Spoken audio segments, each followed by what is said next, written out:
श्रीमंत महाराजा यशवंतराव होळकर प्रथम राज्याभिषेक दिन सोहळा संपन्न। वाफगाव किल्ला।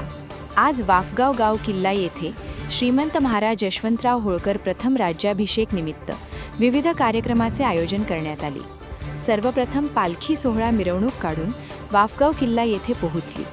वाफगाव किल्ल्याचे अतिशय सुंदर असे बांधकाम करण्यात आले व सर्व दुरुस्ती करून आज तो किल्ला लखलखीत दिसून आले व महिला समितीतील सर्व महिला प्रतिनिधींनी मुक्ताई देवीची ओटी भरण पूजा व शस्त्र प्रदर्शन पूजन करून उद्घाटन करण्यात आले।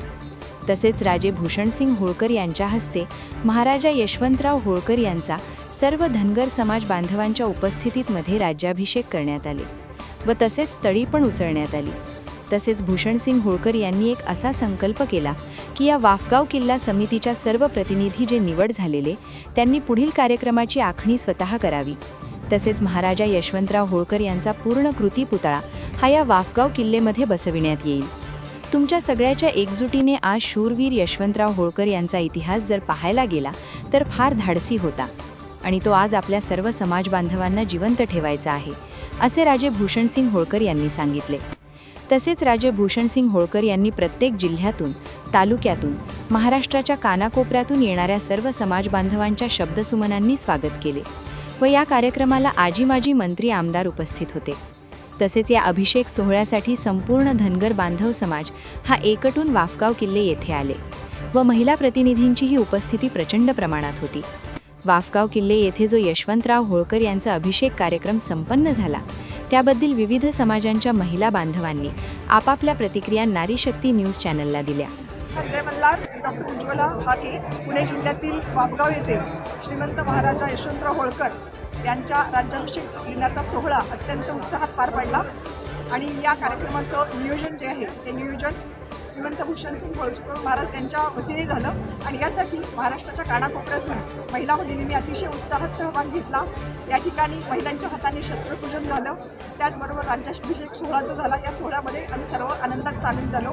आणि महाराजा यशवंतराव होळकरांच्याबद्दल सांगायची महत्त्वाची गोष्ट म्हणजे छत्रपती शिवरायांच्या नंतर श्रीमंत यशवंतराव होळकरांनी स्वतःच्या तलवारीच्या धारेवर आणि मनगटाच्या बळावर स्वतःचा राज्याभिषेक करून घेणारे हे दुसरे राज्य आहेत आपल्या देशात, याचा आम्हाला अभिमान आहे। आज महाराजा यशवंतराव होळकरांच्या राज्याभिषेकाचा सोहळा आज वाफगाव या पवित्र भूमीमध्ये पार पडत आहे। महाराष्ट्रामधील विशेष करून धनगर समाजातील आणि इतर समाजातील सुद्धा लोक इथे येतात। या ऊर्जा स्थळावरती महाराजा यशवंतराव होळकरांच्या कार्याचा वसा आणि वारसा, त्याचबरोबर महाराजा यशवंतराव होळकरांची शौर्यगाथा त्या निमित्तानं उजागर होते आणि आजचा दिवस हा खऱ्या अर्थानं छत्रपती शिवरायांनंतर या महाराष्ट्राच्या भूमीमध्ये स्वतःचा राज्याभिषेक करून घेणारा, स्वतःची नाणी तयार करणारा, स्वतःची तोफखाना तयार करणारा आणि इंग्रजांच्या विरोधामध्ये संपूर्ण देशामधल्या संस्थानिकांना एकत्रित करून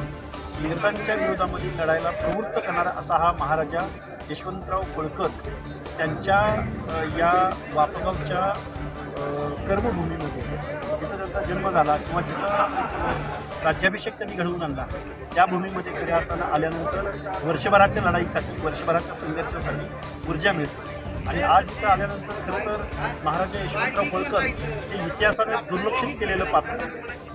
महाराजा यशवंतराव होळकरांचा इतिहास ज्यावेळी या महाराष्ट्रातल्या तमाम सर्वांना कळेल त्या दिवशी निश्चित एक महाराष्ट्रामध्ये महाराजा यशवंतराव होळकरांचं कार्य उजागर व्हायला निश्चित या माध्यमातून प्रेरणा मिळते।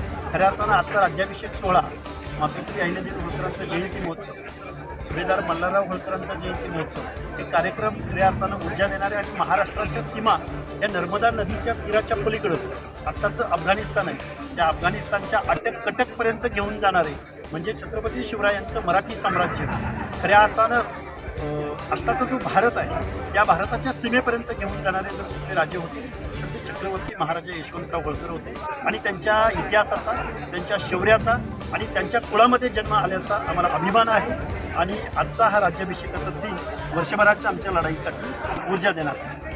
शाळेच्या लोकांनी ही जागा त्यांच्यासाठी शाळेसाठी मागवली आणि करार त्यांच्यामध्ये असं झालं की आम्ही वास्तूची देखभाल करू, त्या बदल्यात थोड्या खोल्या आम्ही बांधू आणि शाळेला आम्हाला जागा द्या। पण भविष्यात असं झालं की ज्यावेळेस शाळेने बांधलेल्या इमारती जुन्या होत्या, त्या मोडकळीस आल्या. त्या मोडकळीस आलेल्या इमारतीचं नवीन वास्तू बांधण्यासाठी रयत शिक्षण संस्थेने या ठिकाणी एक प्रोजेक्ट निर्माण केला. आणि त्या प्रोजेक्टच्या आधारे या ठिकाणी उत्खनन केलं. किल्ल्यामध्ये मौल्यवान असणारी माती वगैरे उकरून JCB आणि डंपरच्या माध्यमातून किल्ल्याच्या समोर त्यांनी टाकली. की ज्यावेळेस आम्हाला लक्षात आलं की अरे हे लोक तर ह्या वास्तूचे संरक्षण करत नाही, तर ह्या वास्तूचे भक्षण करतात, असं लक्षात आल्यानंतर मला अनावधानाने ही बातमी समजल्यानंतर मी प्रथम इथे आलो आणि JCB डंपर बंद करण्यास सांगितले. मुख्याध्यापकांना रिक्वेस्ट केली की तुम्ही हे बांधकाम असे आधी अनधिकृतपणे तुम्ही करू नाही शकत. तर ते नाही म्हणले, रयत शिक्षण संस्थेची आम्हाला परवानगी आली. त्यानंतर आम्ही काही कार्यकर्त्यांना बोलवलं, जागृत केलं आणि हे या ठिकाणचं करून बंद पाडलं. अर्ज केला करणारे होते व्यावसायिक बिल्डर, त्यांच्या विरोधात तक्रार पोलीस स्टेशनला केली. अशा प्रकारे बांधकाम बंद पाडलं. त्यानंतर या वास्तूमध्ये काय चाललंय, अनधिकृतपणे काय चाललेलं आहे अख्ख्या महाराष्ट्राला समजलं. आणि प्रत्येक कार्यकर्ता मुंबईवरून, सांगलीवरून, त्यानंतर कोल्हापूर, पुणे, शेजारचा म्हणजे खेड तालुका, शिरूर तालुक्यातले सगळे कार्यकर्ते खवळून या ठिकाणी आले आणि दुसऱ्या दिवसापासून पाडलं. त्यानंतर लोकांना माहिती व्हायला आणि उत्तरोत्तर या ठिकाणी वास्तूच्या संरक्षणासाठी उभे राहिले. समाजासाठी उपोषण केले. परत आपल्या समाजाला काहीतरी हक्क व न्याय मिळावा यासाठी ते सतत प्रयत्नात राहिले. आज आपल्या या अभिषेक सोहळ्याबद्दल त्यांच्या काही प्रतिक्रिया जाणून घेऊया. आज महाराजा यशवंतराव होळकर यांच्या राज्याभिषेक सोहळ्यानिमित्त तमाम देशवासियांना हार्दिक शुभेच्छा देतो. महाराष्ट्रातल्या सर्व मल्हार मावळ्यांना, अहिल्यामाईंच्या लेकींना या महाराजा यशवंतराव होळकर यांच्या जन्मानं पावन झालेल्या वापगावच्या मातीतून नम्र विनंती करतो की मायबाप हो, ज्या पद्धतीनं महाराजा यशवंतराव होळकर हे नाव आपण म्हणतो ते महाराज असेच झाले नाही.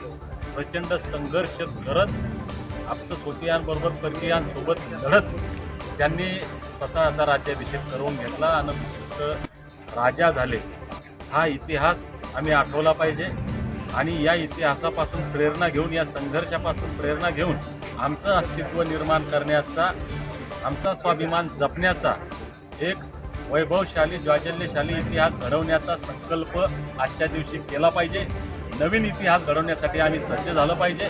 धनगर जमातीच्या ST आरक्षणाचा जो प्रश्न गेल्या 7 दशकांपासून आहे, या घटनादत्त अधिकारासाठी आम्ही दशकानुदशकं पिढ्यानपिढ्या भांडतोय. स्वर्गीय B.K. कुकरे साहेबांनी खऱ्या अर्थानं सुरू केलेला हा लढा, या लढ्याचा शेवट करावा म्हणून जालन्याच्या आंदोलनाच्या आणि क्रांतीच्या भूमीतून आम्ही एक लढा उभा केला आहे. या लढ्याचा शेवटचा पडाव, शेवटचं लढाई मुंबईच्या आझाद मैदानात 21 जानेवारीला होणार आहे. म्हणून महाराष्ट्रातल्या प्रत्येक आमच्या मल्हार मावळ्यांना, अहिल्याबाईंच्या लेकींना विनंती करतोय की रान पेटलंय, युद्धाला तोंड फुटलंय, आता काठावर बसून गंमत पाहू नका. तर हा लढा कुण्या एकट्याचा नाही, तर आमच्या लेकराबाळांच्या कल्याणाचा लढा आहे, आमच्या स्वाभिमानाचा, अस्तित्वाचा लढा आहे. म्हणून या लढ्यामध्ये ताकदीनं आपण सहभागी व्हावं ही विनंती करतो. तरच खऱ्या अर्थानं आम्हाला हा राज्याभिषेक सोहळा महाराजा यशवंतराव होळकर, मल्हारराव होळकर, अहिल्याबाई होळकर, भीमाई होळकर यांचा पराक्रम हा गाजवण्याची एक संधी आहे. घटनादत्त अधिकार आम्ही मागतोय. देवेंद्र फडणवीस यांनी लाखो लोकांसमोर वचन दिलंय, नरेंद्र मोदी यांनी लाखो लोकांसमोर वचन दिलंय. धनगरांनी केलेल्या उपकाराची जाणीव करून द्यायची हीच वेळ आहे.